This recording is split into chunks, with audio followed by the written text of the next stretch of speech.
Hello students.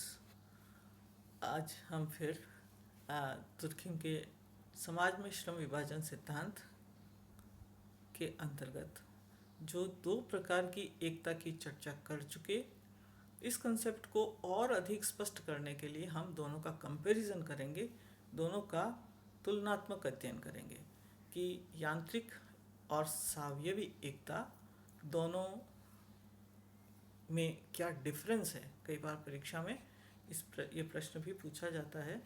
तो आप लोग आज हम देखते हैं जैविक और सावयवी एकता की तुलना, और इससे आपको इस अवधारणा का बिल्कुल अर्थ स्पष्ट हो जाएगा। अगर हम यांत्रिक एकता को लें तो यांत्रिक एकता समानता पर आधारित है, ठीक है, सेमनेस, सिमिलैरिटीज़, यानी ये यांत्रिक एकता का जो संबंध है वो सरल, छोटे और आदिम समाजों से है। और जो सरल, छोटे और आदिम समाज हैं, उन आदिम समाजों में जीवन जीने का तरीका बिल्कुल सब लोगों का एक जैसा होता है, उत्पादन का तरीका एक जैसा होता है। हर व्यक्ति एक यंत्र की तरह काम करता है, क्योंकि वो सामूहिक मन से चलता है, सामूहिक चेतना से चलता है। समाज ने एक बार जो डिसाइड कर दिया, हर व्यक्ति उसका पालन करता है। तो उनके जो तरीके हैं, जो लोग जीते हैं, उसको देख करके लगता है कि ये मनुष्य बिल्कुल यंत्रवत जी रहे हैं। उनके लिए व्यक्ति महत्वपूर्ण नहीं होता है, समाज या समूह ही सबसे अधिक महत्वपूर्ण होता है। तो इसलिए दुर्खिम ने कहा है कि ये सरल, छोटे और आदिम समाजों में जो एकता है वो यंत्र जैसी एकता है। जैसे मशीनें काम कर रही हो, मशीनें चल रही हो, उस तरह से व्यक्ति चलते हैं, सदस्य चलते हैं। तो ये एक मैकेनिकल या यांत्रिक एकता उन्होंने इसका नाम दिया है। दूसरी तरफ अगर हम बड़े, जटिल और औद्योगिक समाजों को लें तो वहाँ पर सावयवी एकता है। इस प्रकार के जो समाज हैं वो भिन्नता पर आधारित हैं, क्योंकि जैसे जैसे समाज का आकार बढ़ता है, उसकी जनसंख्या बढ़ती है, वैसे वैसे भिन्नताएं बढ़ती है, भिन्न भिन्न प्रकार की आवश्यकताएं बढ़ती है। उनको पूरा करने के लिए अलग अलग संस्थाएं, अलग अलग समूह, अलग अलग जो संगठन हैं उनका निर्माण होता है। तो इन सब से मिलकर जो एक संरचना बनती है वो अधिक कॉम्प्लिकेटेड, अधिक जटिल बनती जाती है। तो ये सावयवी एकता भिन्नता पर आधारित है, विभेदीकरण पर आधारित है, और इसका संबंध बड़े और औद्योगिक समाजों के साथ है। जब हम यांत्रिक एकता को देखते हैं तो वहाँ पर विशेषीकरण या स्पेशलाइजेशन या जो काम करने की जो विशिष्ट योग्यता है, स्किल है, वो न्यूनतम होती है। जिस आवश्यकता की पूर्ति सरल समाजों में बहुत सरल ढंग से हो जाती है, और उसी बात को आप अगर औद्योगिक समाजों में देखें तो उस आवश्यकता की पूर्ति वहाँ पर बहुत ही स्पेशलाइज्ड रूप में होती है।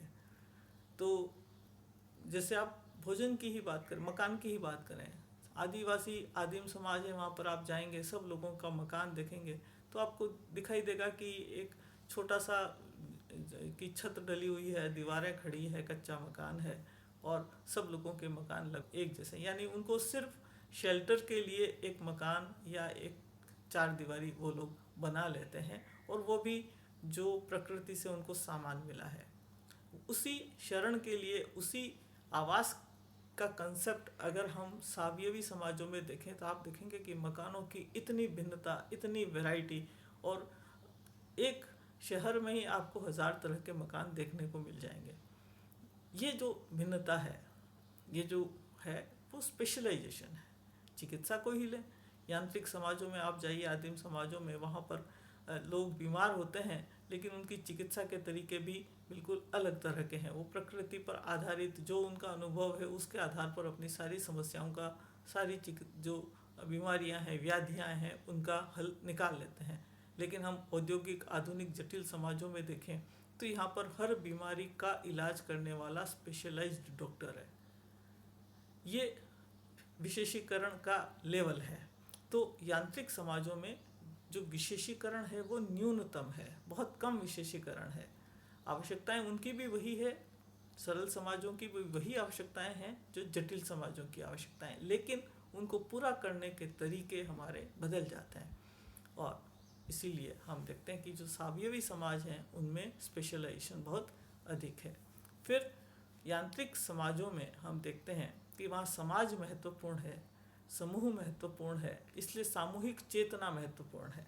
और आप लोग बार बार मैं एक बात कहती हूँ कि जब भी हम तुर्खिम को पढ़ें तो हमारे दिमाग में एक बात रहनी चाहिए कि तुर्खिम व्यक्ति से अधिक समाज को महत्व देता है।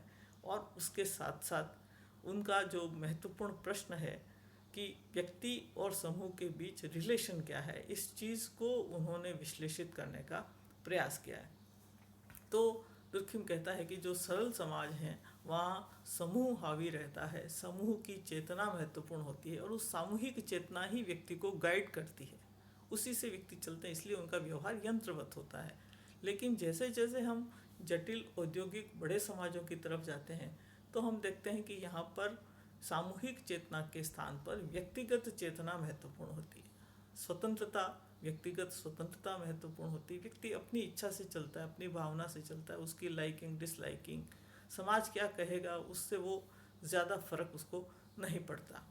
दूसरी तरफ हम कानून की बात करें तो जो यांत्रिक समाज है वहाँ पर दमनकारी कानून हमें दिखाई देता है, और जो सावयवी समाज है वहाँ पर हमें प्रतिकारी कानून दिखाई पड़ता है। यहाँ थोड़ा ये आप अगर देखेंगे तो प्रतिकारी कानून की जगह लिखा हुआ नहीं है, FOR लिख दिया, ये थोड़ा मिस्टेक है, माफ़ी चाहती हूँ मैं इसके लिए, करेक्शन करना पड़ेगा मुझे। तो दो प्रकार के कानून, दमनकारी कानून और प्रतिकारी कानून। तो जो यांत्रिक समाज है उसमें हम दमनकारी कानून देखते हैं और सावयवी समाजों में हमें प्रतिकारी कानून के दर्शन होते हैं। ये जो दोनों प्रकार के कानून हैं इनमें डिफरेंस क्या है, व्यक्ति और समाज को लेकर के आप देखें तो डिफरेंस है। दमनकारी कानून में जो समाज है वो ये मानता है कि अगर किसी व्यक्ति ने समाज में सामूहिक चेतना का या सामूहिक प्रतिनिधानों का उल्लंघन किया है तो ये जो उल्लंघन है वो उल्लंघन उसने पूरे समाज के विरुद्ध किया है, यानी उसने ऐसा करके सामूहिक चेतना को हर्ट किया है, सामूहिक मन को हर्ट किया है, इसलिए पूरा समूह ही उसको दंडित करता है। सरल छोटे समाजों में एक व्यक्ति का अपराध दूसरे व्यक्ति के प्रति नहीं है, प्रति एक व्यक्ति का अपराध सामूहिक चेतना के प्रति है, समूह के प्रति है, तो उसकी प्रतिक्रिया भी पूरा समूह देता है, और पूरा समूह जब प्रतिक्रिया देता है तो दंड भी पूरा समूह देता है।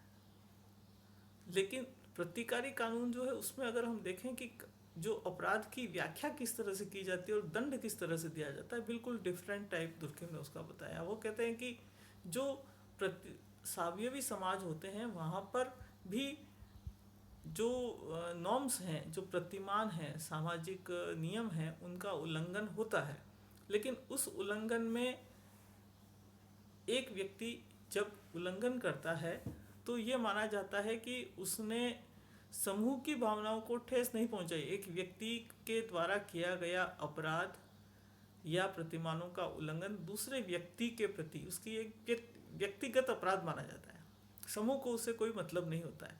इसलिए जो प्रतिकारी कानून है उसमें व्यक्ति और व्यक्ति के बीच में जो भी आपराधिक गतिविधियां हैं, जिसने अपराध किया और जिसके प्रति अपराध किया गया है, उन दोनों के बीच में और संस्थाएं होती है, पुलिस होती है, न्यायालय होता है, जेल होती है, और इसके माध्यम से जो न्यायालय हैं वो इस बात को डिसाइड करते हैं कि वास्तव में अपराध हुआ या किसके प्रति हुआ।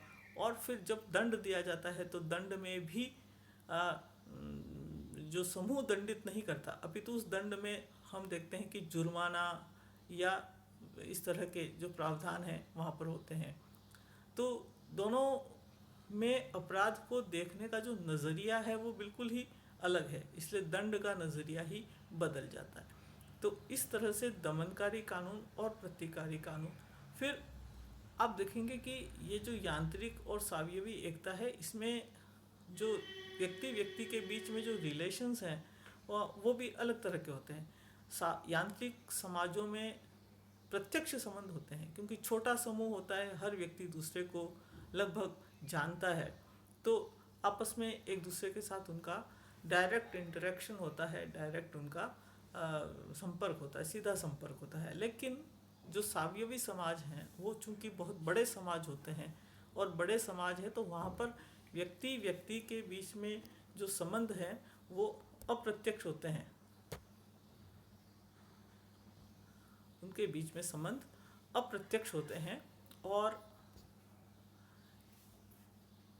ये जो अप्रत्यक्ष संबंध हैं ये ज़्यादातर संविदात्मक संबंध होते हैं। हम एक शब्द और इसमें देखें तो जो सावयवी समाज है उसमें समझौते वाले संबंध होते हैं, यानी व्यक्ति दूसरे व्यक्ति के साथ में संपर्क में आता है, लेकिन वो निश्चित शर्तों के अनुसार एक दूसरे के साथ व्यवहार करते हैं। इसलिए आप देखेंगे कि जो सरल समाज हैं, यांत्रिक समाज हैं, वो अनौपचारिक होते हैं, और जो सावयवी समाज हैं उसमें औपचारिकता होती है। तो भावनाओं का संबंध कम है।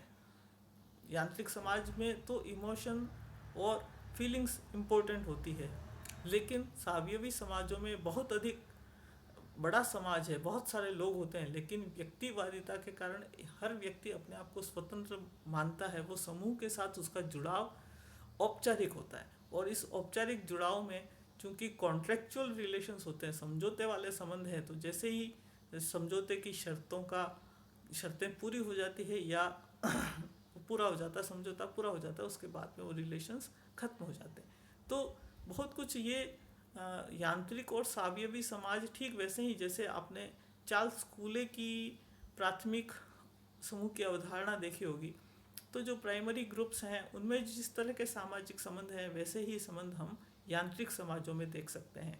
और जो हम द्वितीयक समूह की बात करते हैं तो आप देखेंगे कि जो सावयवी समाज हैं उसमें द्वितीयक समूह महत्वपूर्ण हो जाते हैं। ऐसे ही आपने टोनीज का क्लासिफिकेशन देखें तो उन्होंने जेमिनशेफ्ट गेसिलशाफ्ट की बात की, वो भी यांत्रिक और सावयवी समाज जैसे ही समाज हैं। तो कुल मिलाकर के आप दुर्खिम के यांत्रिक और सावयवी समाज को लें या कूले और टोनीज का जो क्लासिफिकेशन है सामाजिक समूहों का उनको लें, उन्होंने जो क्वालिटी ऑफ सोशल रिलेशंस हैं और व्यक्ति और समूह के साथ जो संबंध है, व्यक्ति और समाज के परस्पर संबंधों की जिस तरह से व्याख्या की है, हम इन तीनों विद्वानों की भी तुलना उस आधार पर कर सकते हैं और इस अवधारणा को और अच्छे से समझ सकते हैं। इसके बाद हम जो देखेंगे ये हमारा यहाँ तक प्रकार्य वाला जो पोर्शन है श्रम विभाजन के प्रकार्य, ये हमने देख लिए। अब हम देखेंगे दुर्खिम ने श्रम विभाजन के कारण और परिणाम की चर्चा की है, उसकी पुस्तक का जो सेकंड पार्ट है। तो नेक्स्ट वीडियो में हम इसकी चर्चा करेंगे। Thank you.